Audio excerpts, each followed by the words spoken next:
అయితే before that ఒకసారి రామకృష్ణ గారు అంటే ఇందాక మనకు బండారు రామ్మోహన్ రావు గారు మాట్లాడుతూ ఒక మాట అన్నారు. సరే ఇది క్లోజ్ చేస్తున్నారు, ఓకే, ఎందుకంటే రాజ్యాంగ విరుద్ధంగా ఉంది, దీంట్లో ఒక ట్రాన్స్పరెన్సీ మిస్ అవుతోంది, ఒక సీక్రసీ మిస్ అవుతోంది అంటూ సుప్రీంకోర్టు ఇచ్చినటువంటి తీర్పు అక్కడి వరకు ఓకే.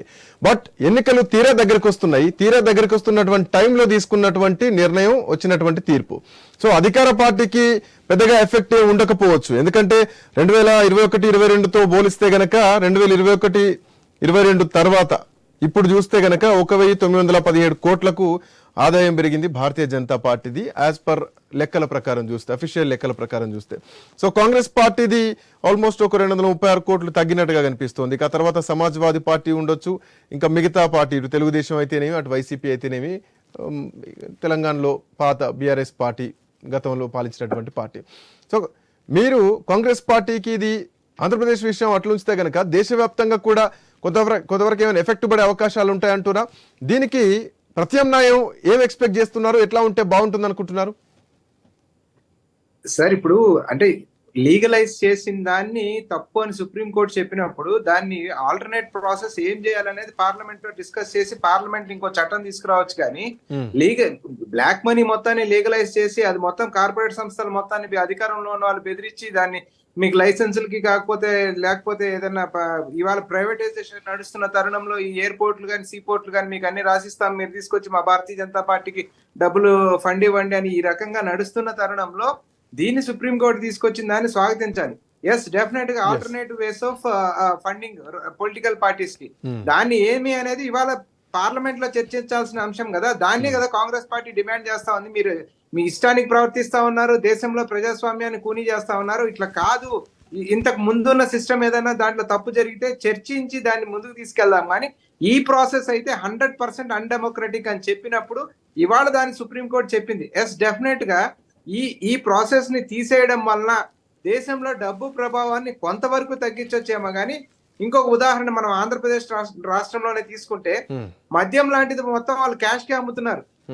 అక్కడ ఆన్లైన్ సిస్టమ్ ఏది కనపడుతుంది, మిగతా అంతా ఆన్లైన్ సిస్టమ్ కనపడుతుంది.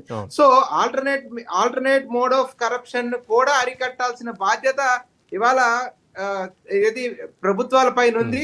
దానికి తగిన చర్యలు తీసుకోవాల్సిన ఇది కూడా ఉంది. సో దాన్ని కూడా చర్చకు రావాలి.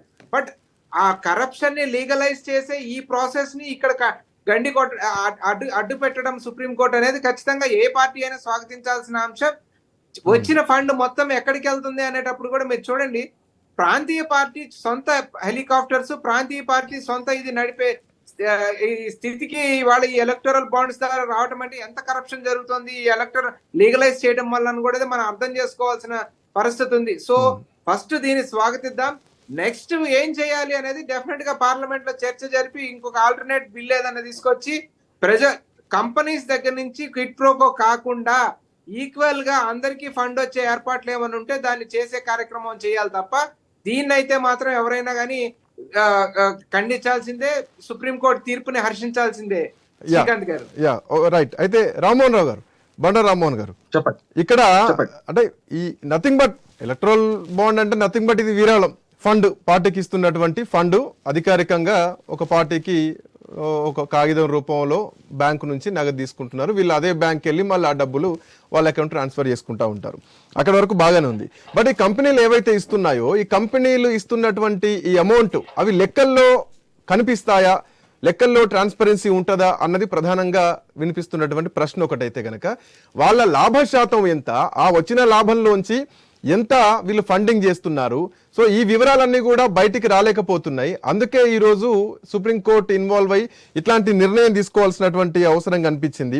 వీటిల్లో అంటే ఈ కంపెనీ డీటెయిల్స్ కానీ, ఆ లాభ నష్టాలు కానీ, లాభంలో ఇస్తున్నటువంటి ఫండ్ కానీ, ఈ వివరాలన్నిటినీ ఏమైనా మళ్ళీ క్రమబద్ధీకరించే అవకాశం ఉందా, ఈ తీర్పులో మళ్ళీ ఏమైనా సవరణ చేసే ఛాన్సెస్ ఏమైనా కనిపిస్తున్నాయా, ఎట్లా చూడాలా?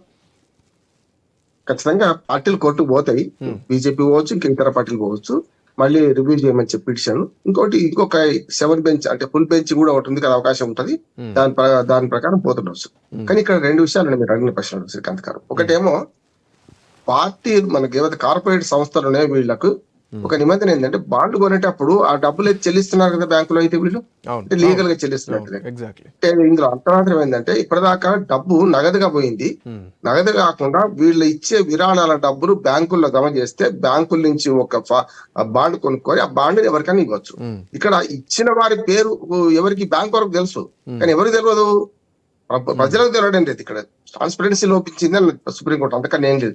ప్రజలకు శ్రీకాంత్ గారు ఇచ్చారా ఈ బాండు, లేకుంటే రామ్మోహన్ రావు ఇచ్చారు, ఎవరు శేష్ గారు ఇచ్చారు, రామకృష్ణ గారు తెలియదు. కానీ ఇది తెలిపితే అయిపోద్ది కదా మరి. అంటే కొండంద ఎలకని పెట్టినట్టు ఎవరైతే ఇచ్చారో వారి పేరు చెప్తే ఒక ప్రమాదం ఉందని ఊహించి ఇందులో చట్టం ఏం చేశారంటే ఫలానా పార్టీకే నువ్వు ఎందుకు విరాళిస్తారు, నాకెందుకు ఇవ్వమని కొంత బ్లాక్మెయిల్ చేస్తారు. చిన్న పార్టీలు కావచ్చు, బ్లాక్మెయిల్ చేసే పార్టీలు కావచ్చు అని సమస్య ఒకటి. రెండోది ఇక్కడ డబ్బులు వైట్ మనీ చేయడానికి వీలుగానే ఈ డబ్బుల్ని తీసుకెళ్లి బ్యాంకులో కట్టి బ్యాంక్ నుంచి బాండ్ తీసుకుంటారు కనుక సమస్య లేదు, అంతవరకు కరెక్ట్. కానీ ఆ తర్వాత ఏదైతే డిస్క్లోజర్ ఆఫ్ మనకు విరాళం ఇచ్చిన వారి పేర్లు వస్తలేమనేది ఒకటి ఉన్నది. రెండు సమానత్వ హక్కు రానే రాదంటున్నాను ఇక్కడ. 19 క్లాస్ 1 భావ ప్రకటన స్వేచ్ఛ సంగతి చెప్తుంది, ఇంకా ఇతరత్ర చెప్తుంది. కానీ అందులోకి ఇది ఎట్లా వస్తుంది అంటే అందరికి సమానమైన విరాళాలు ఇవ్వాలంటే ఎట్లా సాధ్యం అవుతుంది? ఏ రకంగా సాధ్యం కాదు కదా అంటున్నాను. ఇవాళ కాదు, కాంగ్రెస్ పార్టీ పుట్టినప్పటి చూడండి మీరు, ఇవాటి వరకు కాంగ్రెస్ పార్టీకి ఎక్కువ విరాళాలు వచ్చినాయి, మొదట్లో బీజేపీ లేదా అన్నాడు, కమ్యూనిస్ట్ పార్టీకి తక్కువ వచ్చినాయి. మీ సమానత ఎట్లా సాధిస్తారు? అట్లా కాకుండా ఇంకొక పొరపాటు కూడా ఉంది శ్రీకాంత్ గారు. ఇక్కడ చాలా మంది మొన్నటిదాకా ఈ విరాళ చట్టంలో 20,000 మించితే చెక్కు ద్వారా ఇవ్వాలంటే 2 కోట్లు ఇచ్చిన వాడు ఉన్నారు. ఇచ్చి ఏం చేసిందంటే చిన్న చితక పార్టీలకు ఇచ్చి కోటి నాకు కోటి నీకు ఆదాయపరం తప్పుతుంది కదా. తప్పడం వల్ల ఆ పంపుకున్న సందర్భాలు కూడా ఉన్నాయి. అందుకనే మన ఎలక్షన్ కమిషన్ ఆఫ్ ఇండియా ఏం చేసిందంటే విరాళాలు ఏదైతే ఆదాయ పన్ను చట్టంలో మార్పులు చేసిండ్రో దాన్ని తొలగించారు. అంటే అన్ని పార్టీలకి వర్తించదు అన్నారు. చాలా పార్టీలు ఒక్క ఎన్నికలు కూడా పోటీ చేయకుండా పార్టీలు పెట్టే సందర్భాలు ఉన్నాయి. అందులో నివారించగలిగారు. అంటే ఇక్కడ ఏమైందంటే ఇప్పుడు సుప్రీంకోర్టు తీర్పు వల్ల ఇంకొక దుర్మార్గమైన కొత్త వ్యవస్థ ఏర్పడుతుంది. ఏమైందంటే డబ్బు నగదు డైరెక్ట్ నగదుకి ఇస్తే అయిపోద్ది కదా. ఇప్పుడు ఇప్పటిదాకా బాండ్ కూడా భయం అని ఉన్నది, కనీసం డబ్బులు తీసుకెళ్ళి అక్కడ కట్టాలి. ఇప్పుడు డైరెక్ట్ గా 10 కోట్ల రూపాయలు ఇచ్చేస్తారు. 10 కోట్లు కదా, 100 ఇస్తారు. ఒక ఉదాహరణ చెప్తాను. కరోనా కష్టకాలంలో మొన్న హైదరాబాద్ లోనే ఒక ఫార్మా కంపెనీ ఆఫీసు తనిఖీ చేస్తే 150 కోట్ల రూపాయల నగదు బయటపడింది. మందులు బయటపడాల్సిన బీరువాల నుంచి మందులు నగదు బయటపడదు కదా. మరి నగదు అంతా ఎక్కడిది? అదే ఇల్లీగల్ కదా.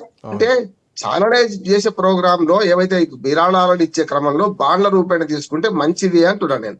కానీ బాండ్లను ఎవరిచ్చారు అని డిస్క్లోజ్ చేస్తే సరిపోద్ది కదా. ఇంకొకటి కూడా సుప్రీంకోర్టు తీర్పులో అన్ని తన చేతిలోకి తీసుకుంటే లాభం లేదు. ఏం తీసుకుంది? ఫేర్ కాబట్టి సుప్రీంకోర్టు తీర్పు కూడా చేయొచ్చు, న్యాయవాదిగా చెప్తున్నాను. ఇక్కడ సమస్య ఏమొస్తుందంటే రేపు పొద్దున ఈ తీర్పు ఇచ్చి విరాళాలు వాపసు ఇవ్వమంటే ఎట్లా హక్కు ఉంటుందా వారికి? ఆల్రెడీ తీసుకుంది. గత జిల్లా సేతు బంధనం కదా ఇది. నీళ్ళు వెళ్ళిపోయినాయి, డబ్బులు వచ్చినాయి, ఖర్చు పెట్టిన ఎన్నికల్లో. ఇప్పుడు పార్టీ ఎక్కడి నుంచి తీసుకురావాలి? ఏ పార్టీ అయినా కాంగ్రెస్ పార్టీ కమ్యూనిస్ట్ పార్టీ ఖర్చు పెట్టింది, ఆ డబ్బులు మనం వెనక్కి బీజేపీ మీద కక్షతోనో ఇవాళ అధికార పార్టీ వైసీపీనో కేసు మన టీఆర్ఎస్ బీఆర్ఎస్ వీటి మీద మనం మాట్లాడాల్సిన అవసరం లేదు. పార్టీ ఏదైనా కానివ్వండి, ఈ డబ్బులు వాపసు ఇవ్వమనడం అనైతికము అహేతుకము అంటున్నాను. ఇది చట్టపరంగా చెల్లదు కూడా అంటున్నాను. డబ్బులు ఆల్రెడీ తీసుకొని ఇప్పటి నుంచి చేయమనొచ్చు వాళ్ళ యొక్క కాదు విరాళాల దానిలో డిస్క్లోజ్ చేయండి అని చెప్పొచ్చు. దీంట్లో అంటే మీరు చెప్తున్నారు దీంట్లో తీసుకోవడం వేరు, తీసుకున్నది రిటర్న్ చేయడం వేరు. వన్స్ అది నగదు రూపంలో వచ్చిన తర్వాత రిటర్న్ అవుతుందా లేదంటే దానికి రాజకీయ పార్టీలు కూడా 1,00,000 గొళ్ళలు పెడతాయి, వీటి ఖర్చైనా వాటి ఖర్చైనా అని చెప్పడంలో వాళ్ళ ఆడిటింగ్ వాళ్ళకు ఉంటుంది. బట్ ఇక్కడ ఈ రిటర్న్ అయ్యే పద్ధతి చూస్తే గనక ఇందులో రాజకీయ కోణం ఏమన్నా చూడొచ్చామంటారా?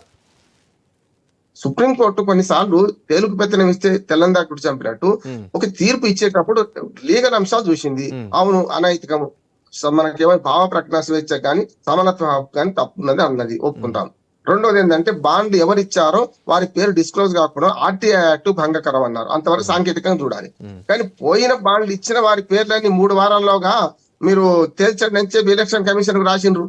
ప్రతిసారి ఈ పార్టీలు లెక్క చెప్తేనే మన కాదు, అన్ని పార్టీలు ప్రతి సంవత్సరము తమకు వచ్చిన విరాళాల లెక్క చెప్పింది. మీరు చెప్పిన కదా శ్రీకాంత్ గారు, ఇప్పుడు సిపిఐ మన టిఆర్ఎస్ కి ఎంత వచ్చింది, వైసీపీకి ఎంత వచ్చింది, ఎన్ని విరాళాలు ఎట్లా తెలిసింది మనకు? వాళ్ళు లెక్కలు చెప్తేనే కదా వచ్చింది. అయితే మనకు లెక్కలు చెప్పిండ్రు కానీ ఎవరిచ్చిండ్రు చెప్పలేదు. అంతే. ఇక్కడ ఎవరిచ్చారో చెప్తే సరిపోద్ది అని తీర్పు ఇచ్చే బదులు ఈ బాండ్ల వచ్చిన డబ్బులని మళ్ళీ వాపసు ఇవ్వమంటే ఎట్లా సాధ్యం అవుతుంది?